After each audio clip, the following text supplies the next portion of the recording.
All right, I want to bring in our political panel to discuss this and more. Trip Yang is Democratic strategist and campaign manager for New York City Public Advocate Jumaane Williams. He's also the former senior advisor for New York Attorney General Letitia James, her campaign. And Sam Mirejovsky is a Republican strategist and host of the What's Right show. Sam, let me start with you. The president is painting this positive picture of the state of the economy. But if you talk to most Americans, they're not feeling that positivity, in their wallet, in their bank accounts, and some would say even in their paychecks.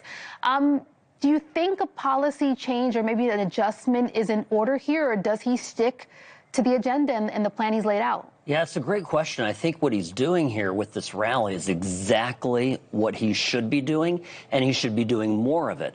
The economy, a huge part of it is obviously sentiment, which is confidence, and that is something that's emotional. And people are, every time they tune into the news, maybe not this network, but other networks, they're getting a very bad picture of the economy. They're constantly being told how poor of a job the president is doing, Congress is doing, et cetera. But the fact is that the data suggests that things are turning around. And so what Trump needs to be doing is be a cheerleader for the turnaround and encourage people to believe that things are going to be brighter and happier on the other side. So I think this is very important. I would imagine you have a different take on it, Trip, because the data does show, like CPI just came out, that does show that things are cooling down. But then you look at the jobs report, and that showed some concerns. Where do you see the president's, state of the economy, kind of his remarks there, and are Democrats capitalizing on this enough? So what you're seeing is that many Americans are realizing they got hoodwinked by President Trump in the November 2024 elections. So many objective metrics. You look at electricity rates, utility rates, they have gone up.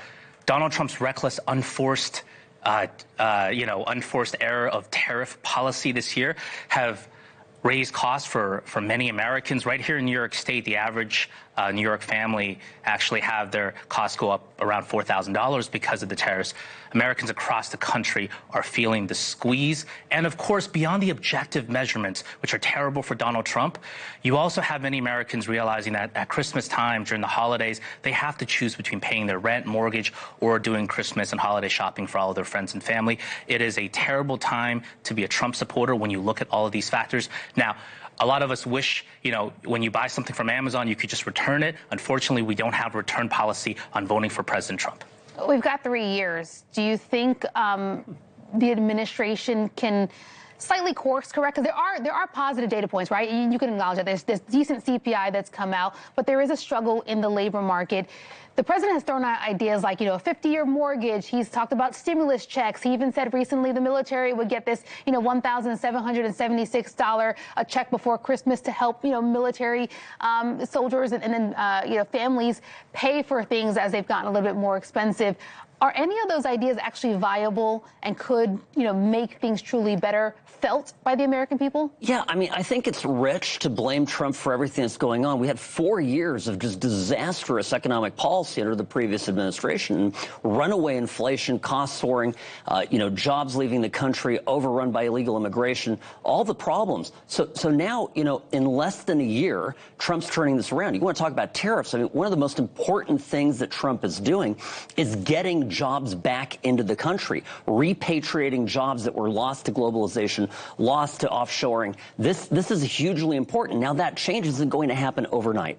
It's not going to just get done. So, needs to be given some time. I will say, and I want to pivot to healthcare because I think that's really important. It's another critical component for the American people right now. We're probably not going to agree on the state of the economy. Voters will decide that in November. January 1st, a lot of Americans are worried about what's going to happen to their cost of health care. We know Congress left session without a full plan here. Yang, what do you say to the Democrats who are fighting for, either subsidies or modifications to health care that's more affordable in this country? So House Democrats, led by Hakeem Jeffries, Brooklyn's very own, were winning the argument because House Democrats have remained united. The House Republicans, however, we're already seeing some fracturing. Just this week, 4 House Republicans, they actually joined the Democrat-led effort to force a vote on extending the Obamacare ACA insurance subsidies because it's a realization that even for Trump-supporting Republicans, that one big, ugly bill that was passed earlier this year, unfortunately, it resulted in over 10 million Americans losing their health care coverage, and that's something that has spooked Republicans across the country as we head towards the midterms of 2026. Sam, I'm running out of time, but I do want to give you a chance to respond. Are Republicans doing enough, and will they get this across the finish line come January? Yeah, Republicans need to repeal the ACA. I mean, Obamacare sucks, and the only way it works is by getting subsidized. So that doesn't work. That's not a functioning program. But I think it's a huge opportunity right now for congressional Democrats, for congressional Republicans to do something and repeal the ACA and let the market fix this. Yeah. We'll have to respectfully disagree. Yeah, you know what? That's what we do here in News Nation. We bring all the ideas to the table. We can agree to disagree and let the voters decide come November. But hopefully they get a decision on health care a lot sooner in January. We'll leave it there. Democratic strategist Trip Yang, Republican strategist Sam Mirejovsky. Thank you both. Thank you for having us. All right. The long